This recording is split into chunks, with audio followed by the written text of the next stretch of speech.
భద్రాద్రి కొత్తగూడెం జిల్లాలో రేపు జరగబోయే మున్సిపాలిటీ ఎన్నికలకు ఏర్పాట్లు పూర్తి చేసినట్లు అధికారులు తెలిపారు. కొత్తగూడెం కార్పొరేషన్కు సంబంధించి 60 డివిజన్లలో 201 పోలింగ్ స్టేషన్లుండగా ఇల్లందు మున్సిపాలిటీలో 24 వార్డులు 52 పోలింగ్ స్టేషన్లున్నాయి.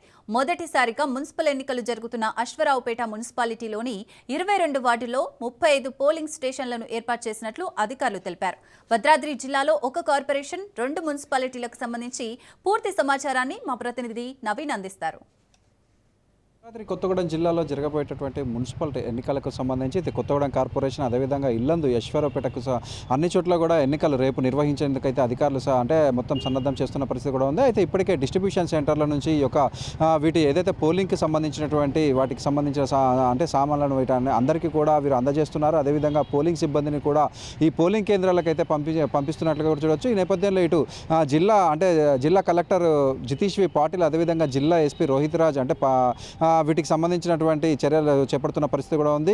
ముఖ్యంగా మనం చూసుకుంటే ఏదైతే ఎక్కడ కూడా అవాంఛనీయ సంఘటనలు జరగకుండా ఇటు పోలీస్ శాఖ కట్టుదిట్టమైనటువంటి చర్యలు చేపట్టినట్టు ఇటు జిల్లా ఎస్పీ తెలిపిన పరిస్థితి కూడా ఉంది. అదేవిధంగా ఏదైతే సమస్యాత్మక ప్రాంతాలు అతి సమస్యాత్మక ప్రాంతాలను కూడా వీరు గుర్తించామంటూ కూడా వీళ్ళు అంటే అధికారులు అయితే వెల్లడించిన పరిస్థితి కూడా ఉంది. ముఖ్యంగా మనం చూసుకుంటే ఏదైతే కొత్తగూడెం డివిజన్కు సంబంధించి 60 డివిజన్లలో అయితే 60 డివిజన్లకి ఎన్నికలు జరగనున్నాయి. దీనికి సంబంధించి కొత్తగూడెం వ్యాప్తంగా కూడా మొత్తం 201 అంటే పోలింగ్ స్టేషన్లను అయితే ఏర్పాటు చేసినట్లుగా కూడా చూడవచ్చు. దీంట్లో అంటే ముఖ్యంగా మనం చూసుకుంటే కొత్తగూడానికి సంబంధించి నార్మల్ పోలింగ్ కేంద్రాలు 45, పాల్వంచలో 62, అదేవిధంగా సెన్సిటివ్ పోలింగ్ కేంద్రాలను కొత్తగూడెంలో 65, పాల్వంచలో 29 కేంద్రాలను గుర్తించినట్లుగా మొత్తం 201 పోలింగ్ స్టేషన్లు అయితే ఎన్నికలు జరగనున్నాయని అధికారులు. అశ్వారావుపేట మున్సిపాలిటీకి సంబంధించి అశ్వారావుపేటలో మొత్తం 35 పోలింగ్ స్టేషన్లు అంటే 22 వార్డులలో ఎన్నికలు జరగటుండగా 35 పోలింగ్ స్టేషన్లు ఏర్పాటు చేసినట్లు 32 పోలింగ్ స్టేషన్లో 23 నార్మల్ అదేవిధంగా సెన్సిటివ్ 12 పోలింగ్ కేంద్రాలు గుర్తించినట్లు.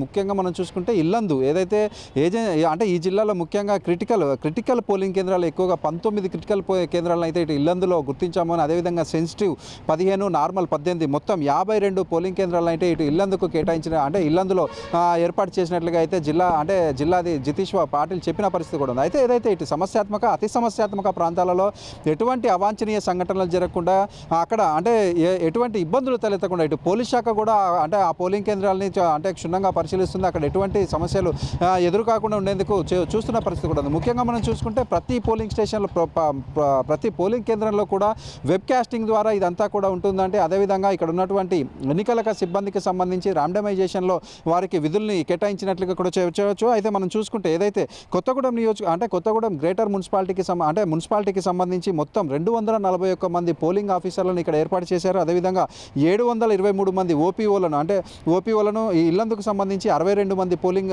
పీఓలను 187 మంది ఓపీఓలను అశ్వారావుపేటలో 42 మంది పీఓలను 126 మంది ఓపీఓలను కూడా ఇక్కడ అంటే కేటాయించినట్టుగా కూడా చూడవచ్చు. వీరితోటి పాటు ఏదైతే పోలింగ్ కౌంటింగ్కి సంబంధించి అబ్జర్వర్లు అంటే అక్కడ సంబంధించి ఏదైతే సూపర్వైజర్లు కౌంటింగ్ అధికారులు వీరందరినీ కూడా అంటే వీరందరినీ కూడా కేటాయించినట్లుగా కూడా జిల్లా కలెక్టర్ చెప్పిన పరిస్థితి కూడా ఉంది. అదేవిధంగా మనం చూసుకుంటే ఏదైతే కొత్తగూడెం కార్పొరేషన్కి సంబంధించి 60 డివిజన్లలో కూడా ఎన్నికలు జరగనుండటంతో 60 డివిజన్లకు సంబంధించి ఇటు అభ్యర్థులు అంటే రేపు జరగబోయేటటువంటి పోలింగ్లకు సంబంధించి ఏదైతే ఓటర్లను ఏ విధంగా అంటే ప్రసన్నం చేసుకోవాలని అన్ని వాళ్ళు ఓటర్లను దగ్గరికి వెళ్తున్న పరిస్థితి కూడా ఉంది. అయితే దీనికి సంబంధించి జిల్లా కలెక్టర్ ఒక ఆర్డర్ పాస్ చేసినట్లుగా కూడా చూడవచ్చు. ఏదైతే అంటే ఈ యొక్క నిన్న సాయంత్రం 5ంటికి ఆగిపోయినటువంటి ప్రచారం రేపు ఉదయం కూడా ఎటువంటి సమావేశాలు సభలు అదేవిధంగా ఎక్కడ కూడా ప్రచారాలు నిర్వహిస్తే మాత్రం క్రిమినల్ కేసులు పెడతామంటూ కూడా ఆయన హెచ్చరికలు జారీ చేసిన పరిస్థితి కూడా ఉంది. అదేవిధంగా మనం చూసుకుంటే ఏదైతే కలెక్టరేట్లో ఒక టోల్ ఫ్రీ నెంబర్ని కూడా ఇచ్చారు. ఎక్కడైనా అవాంఛనీయ సంఘటనలు ఏర్పడినా ఎక్కడైనా తెలిసినా కూడా ఈ టోల్ ఫ్రీ నెంబర్కు ఒకవేళ సమాచారం అందించినైతే మాత్రం వారిపై అయితే చర్యలు తీసుకుంటామంటూ కూడా కలెక్టర్ చెప్పిన పరిస్థితి కూడా ఉంది. మొత్తంగా మనం చూసుకుంటే ఏదైతే రేపు ఉదయం 7ంటికి ప్రారంభం కాబోతున్నటువంటి ఈ పోలింగ్కు సంబంధించి మొత్తం పకడ్బందీ ఏర్పాట్లు చేసినట్లు ఎక్కడ కూడా అవాంఛనీయ సంఘటనలు జరగకుండా పటిష్టమైనటువంటి చర్యలు చేపట్టామంటూ అధికారులు తెలిపిన పరిస్థితి కూడా ఉంది. కెమెరామెన్ మధుతో నవీన్, రాజ్ న్యూస్, భద్రాద్రి జిల్లా.